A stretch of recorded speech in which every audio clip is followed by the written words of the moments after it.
ในวันเมื่อไหร่นี่ก็พอถึงมาคำคืนวันผล2ปีศาสนาพุทธศักราช2569ท่าวษาปีจุฬาศักราชปีลายสังะ1387โตเดิน7ขึ้นมาวันอายุ13คำวันปุดเป็นฤดูข้าวใหม่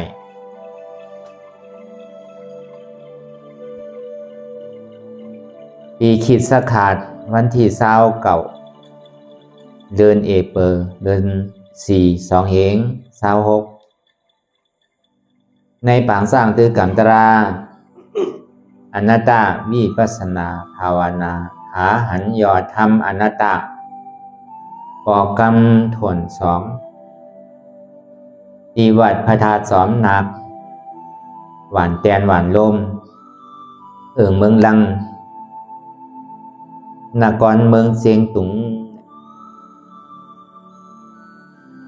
ในก็เป็นข้าวยามกลางคำนาดี6 โมงต่อถึง8 โมงเปลี่ยนเฮาตีไหลยามตั้งเข้าสู่พานิพพาน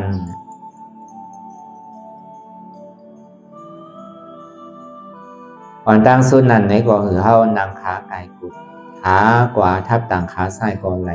ขาซ้ายทับต่างขาขวาในก็ไหลพอเฮาไข่หลับไข่นอนใส่เฮาโป่งปิวแต่เฮาเจนจ้ากว่ากาวากาเป็นนั่นนี่ก็เฮาต่างสูงนี่พอมันเจ็บนี่ก็ใจเฮามันปิวใจเฮามันโป่งมันปิวกับตั้งในดังหลังป้อมไข่หัวใจปิวนี่ก็มันมีลายหนึ่งแกหนังสือแหละมันตีหันเจ็บไว้หนังสือแหละตีหันตุกขาไว้นะพอหันเจ็บหันตุกขาไว้ก็ใจเฮาเนี่ยมันนิ่มมาก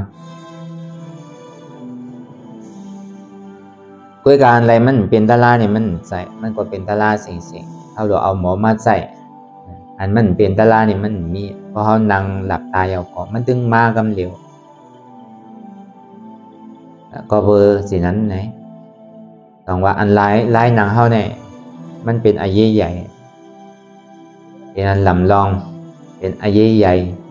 เป็นอันคึกอันต้อนก็เบอร์ลายหนังเนี่ยมันเป็นอายุใหญ่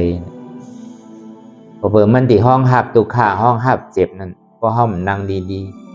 ๆมันกึ้มเนี่ยก็มันจังสันจังคอนอะไรนั่นต้องว่านั่งสมาธิอันนั้นเท่าที่ได้นั่งขากายกุดห่างแห้นตัวเข้าไว้ดีใจก็เอาขาไปขวานั่นวางไปซ้ายก็ได้ใจก็เอาผายซ้ายวางขึ้นต่างเนื้อผายขวาในก็ได้เอามันสั่งถูกว่าก็อย่างนี้ก็คือเฮาเอามือ2 ขอน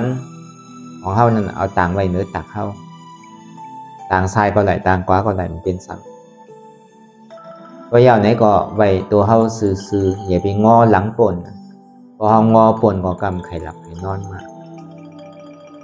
น้องบอกว่าเฮาเคียงป่นตีเนี่ยก็ทำไข่ห้องไข่ให้กลางว่าเสียนตั้งสายกลางเนี่ยมันเป็นเสียนตั้งมัชฌิมาปฏิปทา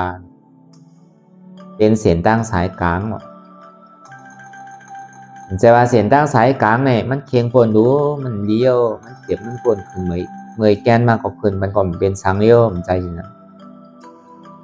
เสียนตั้งสายกลางเนี่ยมันเป็นปัญญาเป็นปัญญาเป็นปัญญาที่ได้เอาญาณปัญญาตั้งหันอันมันอันใจ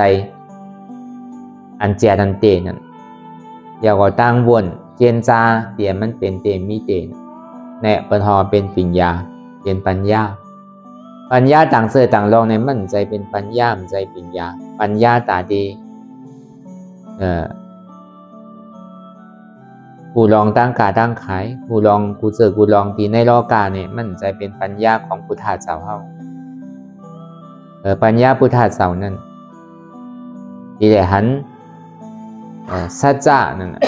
อริยสัจจะทำดังศีล อันนี้เป็นปัญญาของพุทธาเจ้าปัญญาต่างเสยต่างลองนั่นมันใจไหลจานไหนแกจาติหนามากกว่ามันหายหมดเพื่อปัญญาของพุทธาเจ้าเขาในจาดในก็มันตีกัดเย็นจาดหนามากกว่าสัมติอ่อนเขาป่นตั้งตุขะจังหอดถึงตียอดตีปลายไหนปัญญาพุทธาเจ้าในมันกว่านิจากไปมันกว่าคือเป็นเสียอกเสียใจปัญญาพุทธาเจ้าในมันอ่องเปตัวเปใจเฮาฮังป่วยอ่องเปกิเลสาอันนี้มันเป็นปัญญาตีเจียดจังมันกว่านิจากไปเนี่ยเฮาอ่องเปหวานเปเมืองมันก็ยังตึงมียานสูอยู่ยังตึงมีศัตรูมียานสูเพราะวันหนึ่งเจ้ามาเพราะเฮาลืมโตลืมหางมาเนี่ยเปิ้นสำดิเป้เฮานั่นเก่าเปิ้นสิอ่องเฮาเปิ้นสิเอาเฮาตายนั่นเก่าเปิ้นสิเป้กินเฮานั่นเก่าเพราะว่านั้นไหนมันมีลองตั้งเป็นอนิจจาเสียงเฮาอยากเป็นผู้เก๋ผู้กังไหว้มากกว่าเปิ้นมาแตนเฮาเฮาอยากเป็นอุกฐานี่ก็ไหว้มากกว่าเปิ้นมาเป็นแตนเฮาเฮาอยากเป็นเจ้าเป็นขุนในก็ไหว้มาเปิ้นสามารถเป็นเจ้าเป็นขุนแตนเฮาเฮาอยากอุบหวานอุบเมืองเนี่ยก็ไหว้มาเปิ้นสามารถอุบหวานอุบเมืองแตนเฮา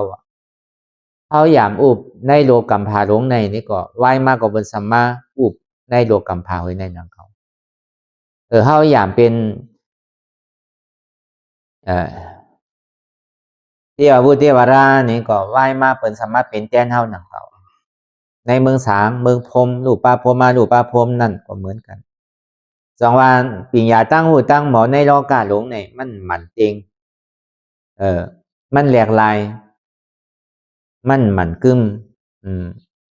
มันเป็นอนิจจาสิ่งมันเป็นที่ปึงเกอรีไหลเตะสองวันในปิญญาตั้งหูตั้งหมอตั้งโมตั้งเสียงเนี่ยมันคือปิญญาพุทธะเจ้าเฮาก็บนนั้นปิญญาพุทธะเจ้าเฮาในมันตีอ่อนคือหวานเมืองเนี่ยกัดเย็นเมื่อพุทธะเจ้าเฮายังตึงมีอยู่ยังทรมานอยู่นั่นพุทธะเจ้าเฮาอยู่ตึกมีตัวอยู่นั่นทีไรขุนเมืองขุนออกค่ำก็ไล่กัดแขนในก็มันเจ้าข่าวกว่าหาดินนั่นกะซุ่มมากะฮอตราธรรมเทศนาปันเจ้าขุนเขาก็ยุ่มย้ำเกอหลีศาสนาพุทธะเจ้าเฮายุ่มย้ำนับถือเนื้อพุทธะเจ้าเฮานี่ก็เขาก็ผ่านเหตุลองตั้งเมืองตู้สั่นลึกนั่นเขาก็ยอมลงเขาก็พัดตึกกันต่อกันสองว่าเพราะว่ามันไหลทำดาราพุทธะเจ้าเฮาในเนี่ยมันเย็นมันกัดเย็นดี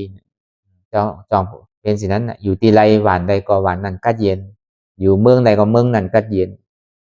อยู่ที่ไรก็ที่นั่นกัดเย็นอยู่ในตัวในใจเฮาเนี่ยก็ตัวใจเฮาเนี่ยก็กัดเย็นเพราะวันนั้นไหนยานปียาเมี้ยวในเนี่ยเฮาเป็นก้นตีอันยุ่มย้ำนับถือศาสนาพุทธะเจ้านั่นเนี่ยก็เฮาก็โลมีสนไหลเฮาก็ถูกดีไหลเฮาถูกดีหูอยู่มันเมียนมาเฮหับตับไว้ปียาตั้งหูตั้งหมอเนี่ยมันโลไหลซื้อเอามันโลไหลหลักเอาเปิ้นยังไข่ปันลายๆไว้นั่นเขาก็เปิดเพราะเฮาได้ปิญญาตั้งหูตั้งหมอของพุทธะเจ้าเฮาในเนี่ยเฮาสิกัดเย็นตัวเฮาก็กัดเย็นคนยิมอมเฮือนเฮาเนี่ยก็กัดเย็นคนในหวานในคงในหวานในเมืองเนี่ยก็กัดเย็นอยู่เมืองใดอยู่ในเมืองสวรรค์จันทร์พาในเมืองพรหมรูปพระพรหมมารูปพระพรหมเนี่ยก็เป็นเดียนกัดเย็นกว่าสิ่งก็เบอมันกัดเย็นในเฮ็ดถือมันมีเมื่อยาวเมื่อสุดเมื่อเสียงให้ปอกมันปิญญาตั้งหูตั้งหมอในรองการนั้นมันหูมาปุ่นตาตีเต๊กเตียงกันแกตาที่เป้กินกันแกตาที่หาป้ายมังมีเหลือกันแกเกาก็ไข่มีเหลือเมื่อก็ไข่มีเหลือเกาพอบนเปียงเฮาก็ซ้ำไข่เนื้อเบิร์นใช่ไหมพอบนตกแต้มเนื้อเฮาจะในสังมันติมีรองตั้งสินั้นเฮาไข่แคมเหลือเบิร์นเฮาไข่เบิร์นเปียงเฮาเนี่ยมันเป็นอันเคียงกันกว่าสิ่งในโลกกาหลงเนี่ยแต่ว่าในรอปิญญาตั้งหูตั้งหมอในรอกาเนี่ยมันเฮ็ดถึงฮอดถึงไหมมันเย็นกว่าโจแก็บโจข้าวก็กับปิญญาพุทธะเจ้าเนี่ยมันดีเฮ็ดถึงกัดเย็นในภาวะจัดในเดชันน่ะเพราะเบิ่นนั้นอันเฮามาสร้างตื้อกรรม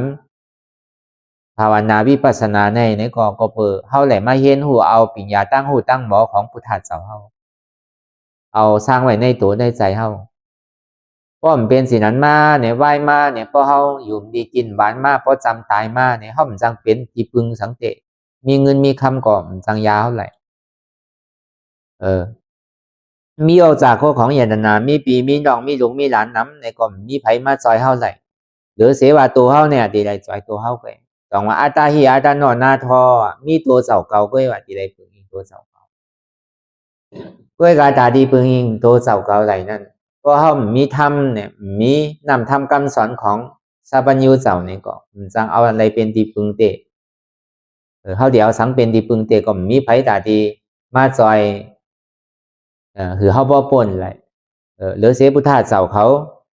เจ้าอย่าห้านตาเจ้าอริยาเขานั่นหรือเสหลวบอกนี้เสียนตั้งเด้ก็กาเฮาถอมอยู่ก็ในเพราะเฮาไหลมาสร้างมาตื้อมากรรมก็เฮาติ่มปองก็วันนั้นอันเฮาไหลมาอ่อนกันเหตุอยู่พ้องยามมือเหลียวเนี่ยเฮามาหวานเสือหวานพันเฮามาปลูกมาสอมไว้เฮามาเฮียนหัวตั้งหมอไว้ตาที่เป็นอาลางเฮาแลสังตาที่เป็นนำแม่เฮาแลสังตาที่เป็นยาดนาเตียนเปิ้นจังหลักจังจนจังอยากจังเอานั่นในห้องเป็นยาดนาเฮามาหาเกี่ยวหาแสงหาพระรายตนาตรายตนาสังขายตนาเยตนาเมียวในมีไผมาหลักมาสวนมีไผมาหิมเอาไหลเฮาปันก็คือว่ามันยังตื่นมันยังคืนขนาดนั้นมันมีมือเสียงอีปอกอย่าไปกลัวมันยอมเฮาปันกว่าเฮาหัวกว่านี้ก็จำเป็นนำต้อนพรดีตาเฮาแทงก็เบอร์นั้นในยตนากูเจอกูลองตั้งนอกนั่นนี่ปันก็มันหมอสิ่งมันมีไว้ก็เปิ้นจังหมอหลักหมอจนมันยังจังหมอหายตรงยังจังหมอลู่หมอซุ่มจังมีเพมีไพ่เนี่ยเพขุนในสังเพนำเพไพ่ในสังเพสภาวะในสังเพกลหลักกลสนในสังเพลูกเพหลานเท่านั้นในสังเนี่ยก็ยังจังหลู่จังซุ่มยังจังหายหย่อนมันท่อมจังเป็นเดียนกัดเย็นเสื้อสารไหลเพื่ออยตนาตีมันอยู่ในหมากโหใจเท่าในตัวนก่อมจังหลักเอาขุนเมืองก่อมจังหลักเอาให้สภาวะนั้นก่อมจังหลักเอาลูกเฮาหลานเฮานั่นก่อมจังหลักจังโจนเอามีไผหลักไผโจนเอามันมีในตัวในใจเฮาไว้อยู่เพราะฉะนั้นในอันเฮาถูกตีหาเนี่ยสองว่าอันนี้มันเมียดหรือเสียเปิลยตนาเมียวในปิญญาเมียวในเนี่ยมันมีอันปิญญาต่างเสื้อต่างรอมาแตกเนื่องไหลก็เบอร์นั้นในแต่อันเฮามานางไหลความไหลยินอยู่นั่นในก็แต่ว่าเฮามาเห็นหัวเอาอันเฮามาเห็นหัวเอานั่นห้องว่าเป็นหือเป็นสุตตามายาญาณขอเมาเห็นเนาขอสังกัมสอนของพุทธะเจ้าอันนี้ปนห้องว่าสุตตามายาญาณเป็นญาณอันเฮาได้ทอมได้ยินเพราะว่ามีลองตั้งหูมีลองตั้งเข้าใจได้ทอมได้ยินในก็เฮาก็เฮ็ดกว่ากาวากาเป็นนั่นอันนี้จะเป็นสังตุขาเป็นสังอนัตตาเป็นสังเฮาก็ฮู้เฮาก็ย่ำนอนวัดนอนว่ามานามารูปังอนิจจังนามารูปังทุกขังนามารูปังอนัตตาอันนี้เฮาได้ย่ำพอย่ำรอดอยู่เพราะเฮากันนอนวัดนอนว่าเฮาตัวหมังนับก็เหมือนกันสินั้นอนิจจทุกขาอนัตตาอนิจจเป็นสังทุกขาเป็นสังอนัตตาเป็นสังนี่เฮาก็ปองเพราะเฮาไหนมาจ้างตือกรรมเฮาไหนอันนี้ว่าด้วยลองในปรมาธาตุเศษจาที่มันอยู่ในตัวในใจปรมาธาตุเศษจานั้นเพิ่นเฮาว่ามันเป็นอันเตมันเป็นธรรมมันเตที่มันอยู่ในตัวในใจเฮากูเกาะในใจนี้เฮาเป็นปรมัตถ์เป็นปรมาธาตุสัจจะเป็นธรรมเจ็ดธรรมหมานธรรมแม่นว่าคนยิ่งว่าคนใจว่าเล็กว่าหนุ่มว่าเฒ่าหันกันกูเกาะเสียจาตรานั่นอันหมานแม่นจือใจอันมันมีอยู่ในตัวในใจเฮานั่นจองเฮามาหาอยู่เนี่ยพอหันสภาวะที่มันเป็นเตมีเต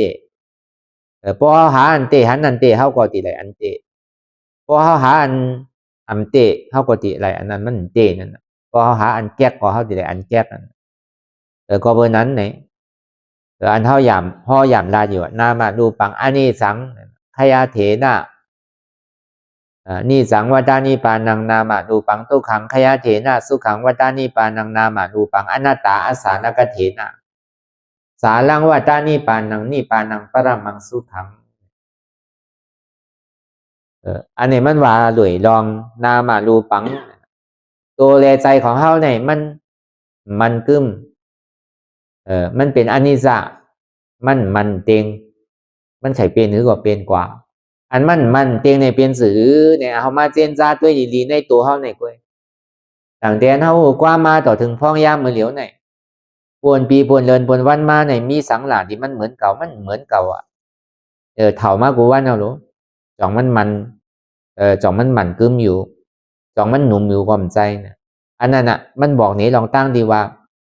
มันเตงเนี่ยนะ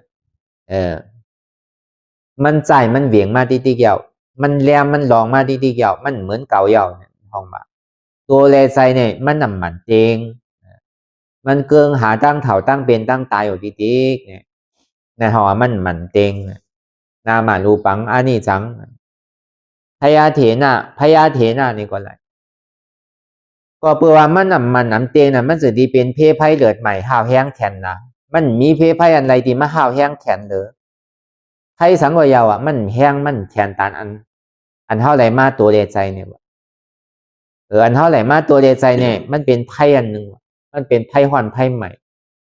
ไพ่ตุกขาตัวนั่นน่ะกั้มเจ็บโหว่ะกั้มเจ็บตองว่ะกั้มเจ็บแอวว่ะกั้มเนี่ยมันใจไพ่หรือนั่นใจเป็นตุกขาอันมันเจ็บมันแสบนั่นก็เบอร์สังมันเจ็บตัวน่ะก้นขึ้นเมื่อยแก้นใจก็มดีจะเนี่ยตัวก็มดีใจก็มดีตัวก็มอยู่ดีใจก็มซ้ำซาจะเนี่ยอันนั้นบอกว่ามันตุกขาตัวเลยตุกขาใจนั่นบอกว่ามันเองก็เปลือมันเจ๊มังวันหนึ่งมันเหมือนกันเนาะมังปอกวันไหนอยู่รีอยู่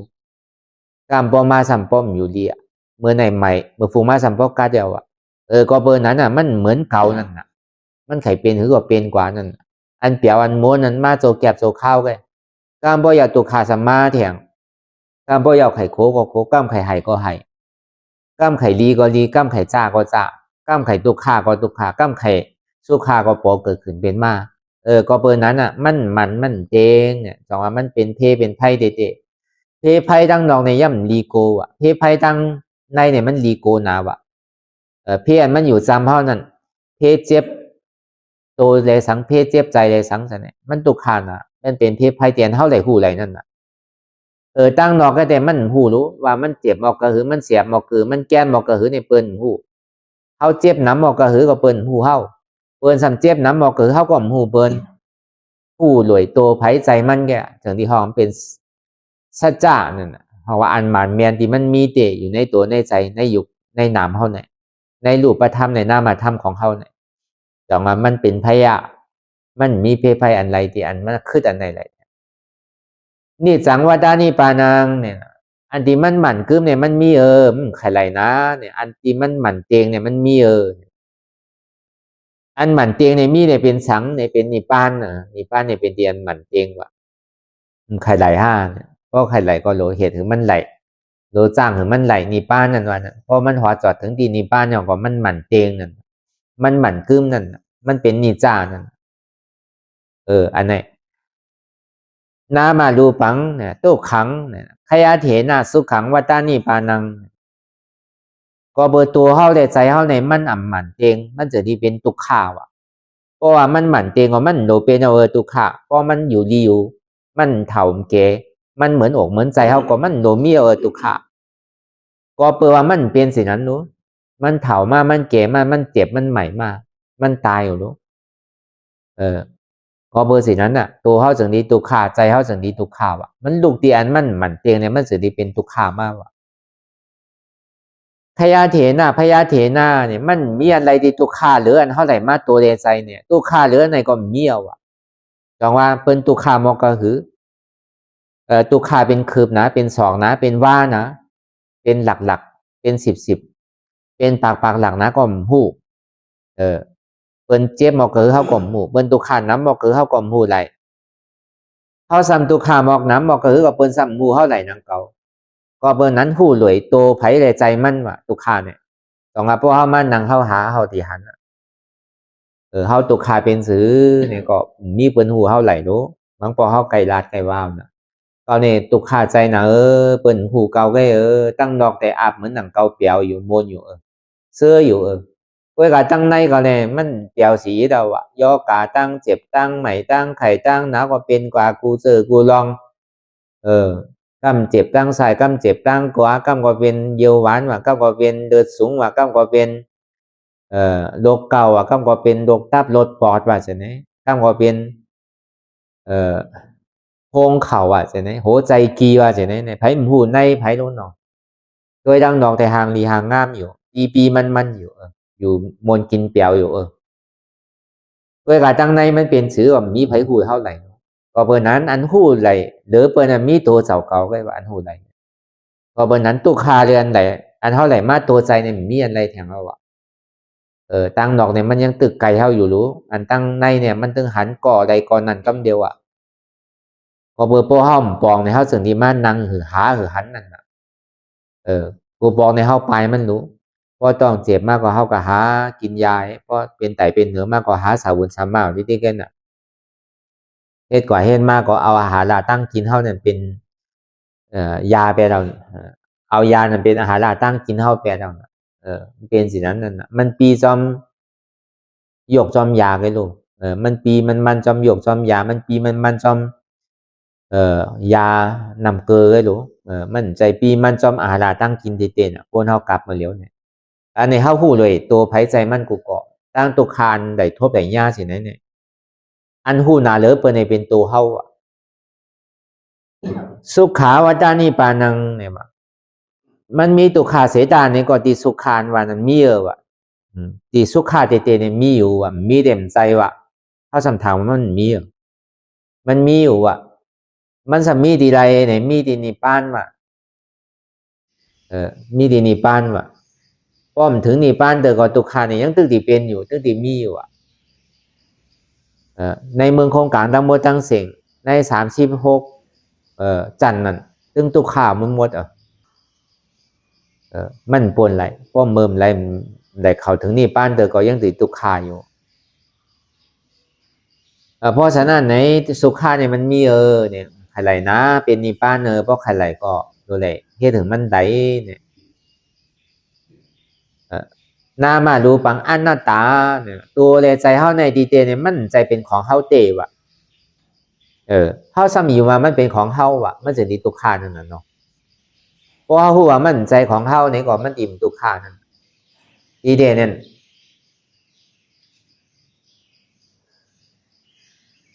นามาดูปังอนัตตาตัวแลใจในมั่นใจของเฮามันเป็นอนัตตาอ่ำใจตัวเก่าใจเก่ามันเป็นอนัตตาอาสาลกเถนาเนี่ยมันมีหลอดมีแกนสังวาอนัตตานั่นก็ใส่ตั้งเหนือล่วงตั้งไต่เหมือนหนังบกไม้มันมีตานั่นก็แซวว่าล่วงดิติกันเหมือนหนังตุ่มกล้วยที่มันมีหลอดมีแกนสังนั่นมันเป็นมากกว่ารู้กว่าเป็นมากกว่ารู้กว่าเกิดขึ้นตั้งอยู่ยากกว่ารู้กว่าเกิดขึ้นตั้งอยู่ยากกว่ารับกว่าสิเนี่ยในห้องว่าเป็นอนัตตาอาสาเนี่ยมันมีหลอนมีแกนสังมีแกนมีสารสัง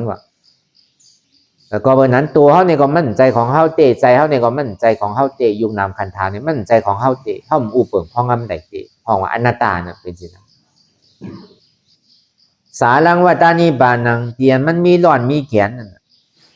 แต่ตีมันมีนำมีโตเนี่ยมีเนี่ย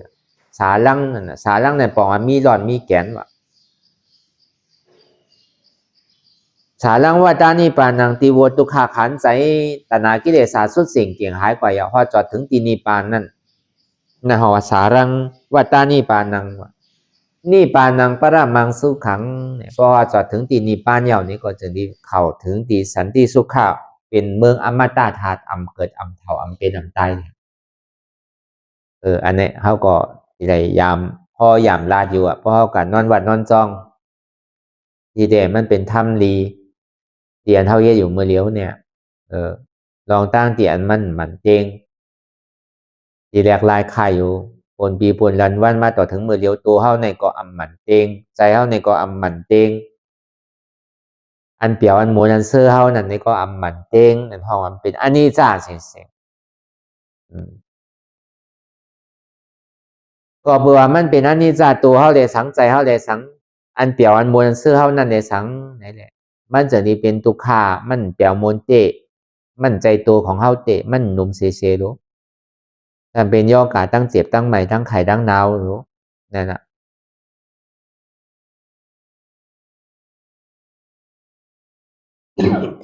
จังว่ามันเป็นทุกขาขันใจเนี่ย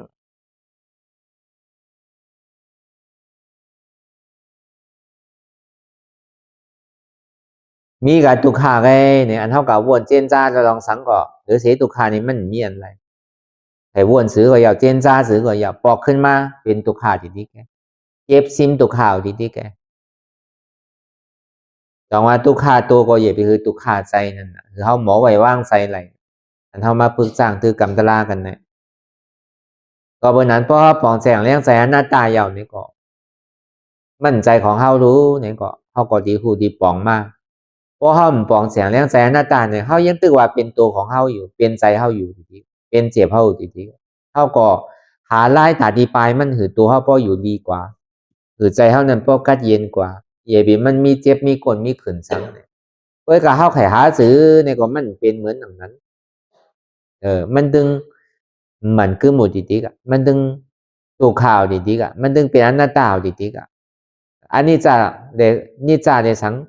สุขาเดสังอมตะเดสังมันมีเนี่ยเพราะเขาเห็นต่างตื้มกรรมเพราะไขมันมดสุดเสียงเกียงหายกว่านั้นอันเจ็บก้นขึ้นเหมยแก้นนั้นอันเกิดเถาเป็นตายสไหนมันเป็นตัวตุขาไอ้ตีเตมันใจเป็นอจองมันเตะเหตุมันเตะเต็มใจมันเป็นผลของตุขาเลยเหตุทางเอาจองมันเตะเนี่ยก็เปิดสังเนี่ยก็เอากว่างมันเตะก็เปิดตันหาตนากิเลสานั่นอ่อนโหโทนอ่ะอัตตาล้อพาเลยมาหน้า3 ตัว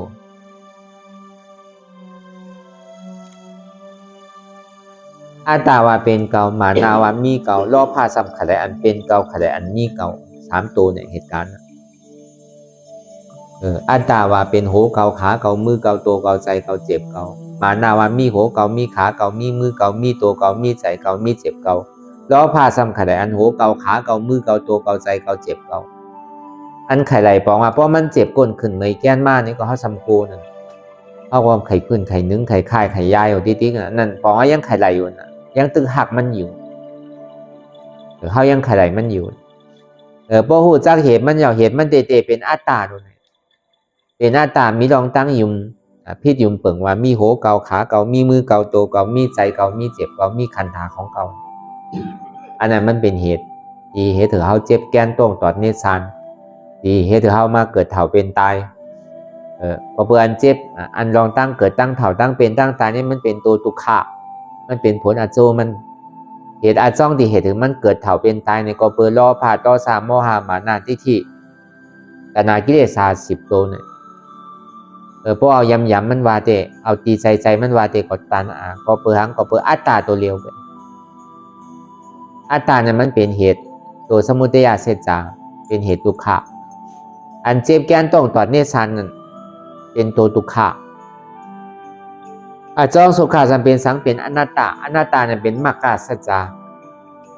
มรรคสัจจานั่นเนี่ยเป็นอนัตตาต่อมาป้อนนังกว่านังหือเลยเฮาป้อดีจุนผ่าว่างเลยเพราะมันเจ็บปนขึ้นเหมยแก้นมาดีตัวเฮานั่นเจ็บตีขาเลยสังเจ็บตีแอวเลยสังเจ็บตีตองเลยสังเจ็บตีโหเลยสังโหมีขามีมือมีตัวมีใจมีเจ็บในก็มันเป็นอนัตตาเอาอนัตตาก็เป็นอัตตา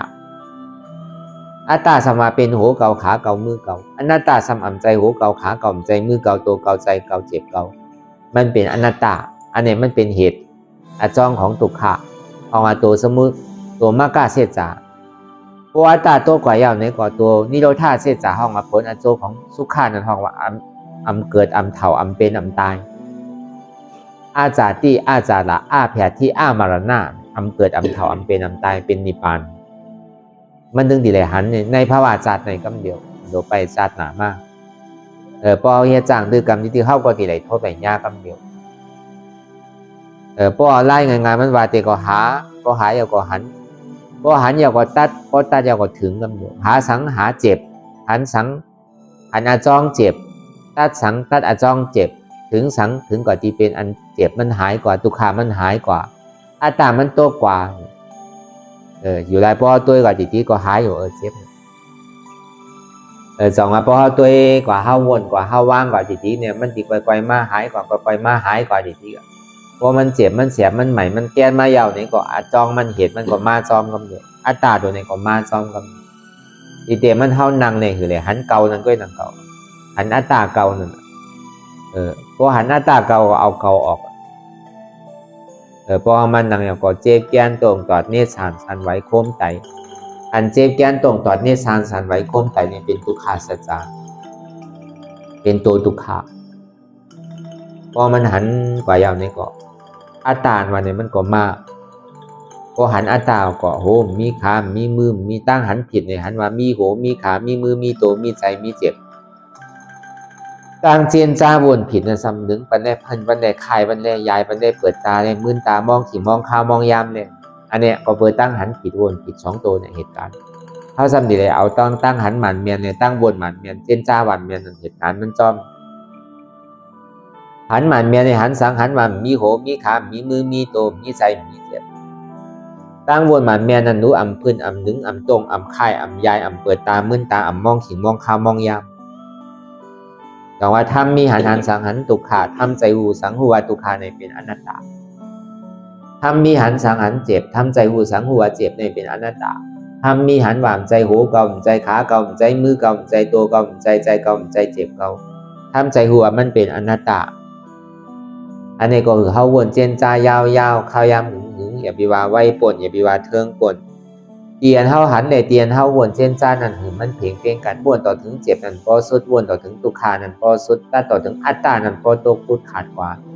อะไรที่มันพูดพอเกิดขึ้นเป็นมานั่นนี่ก็คือเฮาพอหมอวนวางแก้ตัดเป็นอนัตตาไหลมาดีตัวก็อำใจตัวเก่าอนัตตามาดีใจก็อำใจเก่าอนัตตาแต่เจนจ้าลองเปิลก็อำมีเปิลอนัตตากว่าเจนจ้าลองเขาก็อำมีเขาอนัตตามาเจนจ้าลองเข้าก็อ่ำมีเฮาอนัตตาอันนี้ก็วนเจนจ้าสิไหนกว่าติ๊กอันใดที่มันปอเกิดขึ้นเปลี่ยนมาเนี่ยก็เฮาวางเป็นอนัตตาอะไรเสียงที่มันมออยู่เนี่ยก็เสียงนั่นก็มันมีเสียงจากมีเสียงโดดเสียงกามีเสียงนกเสียงหนูเสียงนั่นก็เป็นเสียงหลอกๆลายๆแง่เสียงในก็ว่าอะไรมันเป็นอนัตตาก็เห็นสิไหนกว่าติ๊ก